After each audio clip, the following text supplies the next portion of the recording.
much. So I chair the Rules Committee, and we're working on a number of pieces of legislation, and I've really appreciated working with Senator Hawley on some of this. But one bill is, watermarks and making sure that the election materials say produced by AI.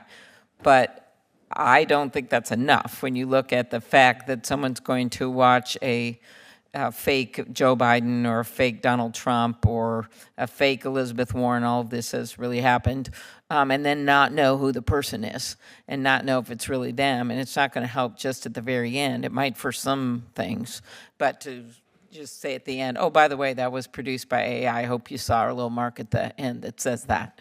So could you address that, Professor Russell, how within the clear confines of the Constitution for things like satire, we're going to have to do more than just watermarks?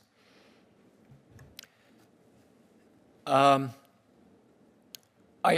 do want to be careful not to veer into, once again, the sort of Ministry of Truth idea. But I think clear labeling, I mean, if you look at what happened with credit cards, for example, it used to be that credit cards came with 14 pages of tiny, tiny print. And that allowed companies to rip off the consumer all the time. And eventually, Congress said, no, there's got to be disclosure. You've got to say, this is the interest rate, this is the grace period, this is the late fee, and a couple of other things. That has to be in big print on the front of the envelope or on the front page. There are very strict rules about how you direct market credit cards and other lending products. And that's been enormously beneficial because it actually allows competition on those primary features of the product. Yeah, you can't really compare a credit card to someone who's telling the United States of America that there's some kind of a nuclear explosion when there isn't. But the point being, we can mandate much clearer labeling than just a little thing in the corner at the end of the 90-second piece, right? We could say, for example, there's got to be a big red frame around the outside of the image when it's a machine-generated image. Okay, I'm just going to, Professor Bengio, what do you think? Well, my view on this is we should be very careful with any kind of use of AI for political purposes, political advertising, whether it's done officially through some agency that does advertising or in a more direct way. But it might not be actual advertising. It's just put out for circulation. That's always what we confronted because the Federal Election Commission, while deadlocking on this, has asked for authority, including the Republican-appointed members, to do more. But go ahead. In many countries, any kind of advertising, which would include disseminating such videos, is not allowed for some period before the election to try to minimize the potential effect of these things. Right. Could I just, Mr.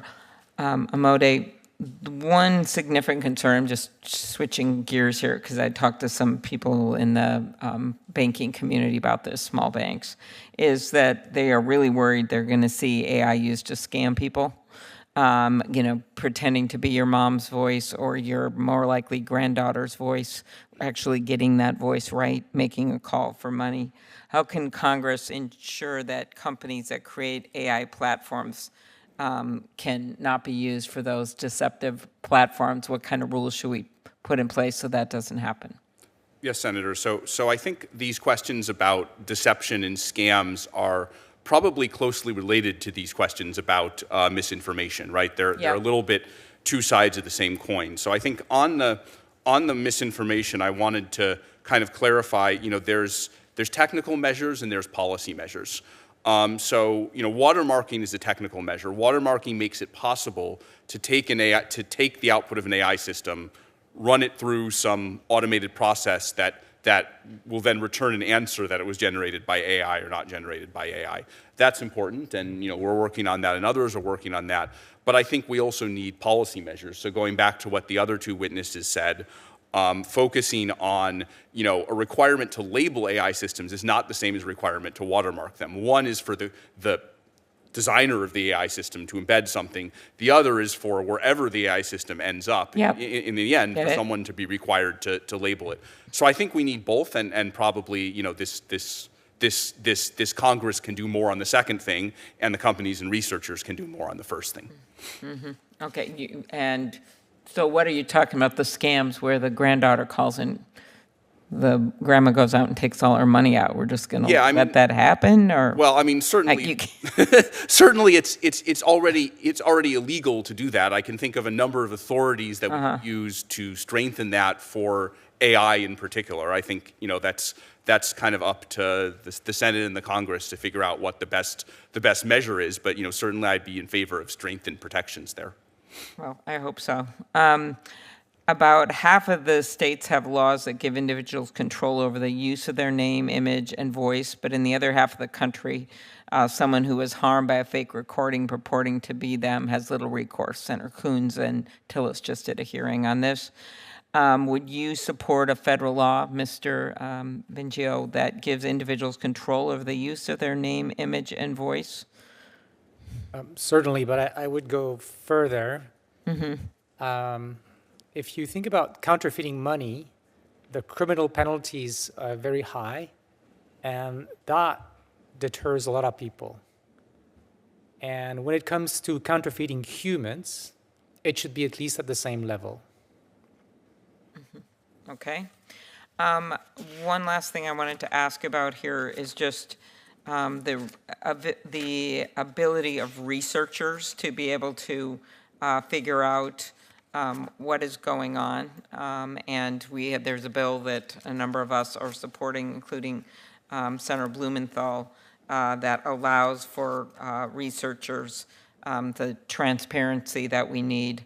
And including Senator Cassidy, Cornyn, Coons, and Romney. It's called the Platform Accountability and Transparency Act to require social media companies to share data with researchers so we can try to figure out what's happening with the algorithms and the like. Dr. Russell, why is researcher access to social media platform data so important for regulating AI? So our experience actually involved 3 years of negotiating an agreement with one of the large platforms, only to be told at the end that actually they didn't want to pursue this collaborative agreement after all. We don't really have 3 years to spare on AI, it sounds like. So No, we don't. Continue. Yes. And you know, I then discussed this with the director of the digital division of OECD, and he said I was about the 10th person who had told him the same story. So it seems there's a modus operandi of appearing to be open to collaborations with researchers only to terminate that collaboration right before it actually begins. There have been claims that they have provided open data sets to researchers to allow this type of research, but I've talked to those researchers, and it hasn't happened. It's And why is been it so important extraordinarily to have it to put in place these regulations? We know we can't wait for you to get all the data, obviously, and we can't let it take 3 years. But putting in place clear mandates that data be shared, why is that helpful? Because the effects of, for example, the social media recommender systems are correlated across hundreds of millions of people. So those systems can shift public opinion in ways that are not even necessarily deliberate. They're probably not deliberate, but they can be massive and polarizing. Unless we have access to the data, which the companies internally certainly do, and I think the Facebook revelations from a few years ago suggested that they are totally aware of what's happening, but that information is not available to governments and researchers. And I think, you know, in a democracy, we have a right to know if our democracy is being subverted by an algorithm. And that seems absolutely crucial. All right.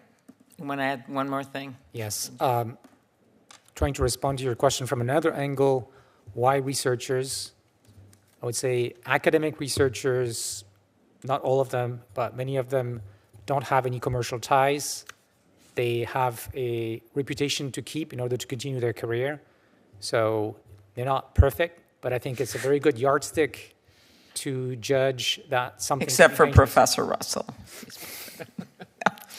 Okay, very good. Do you agree with it too then? Yes, Okay. I just wanted to say I think transparency is important even as a broader issue. You know, a number of our research efforts go into looking inside to see what happens inside AI systems, why they make the decisions that they make. Okay. Yeah, I've got to turn over to my colleagues who've been patiently waiting. Thank you. Thank you. We'll circle back to the black box algorithms, which is a major topic of interest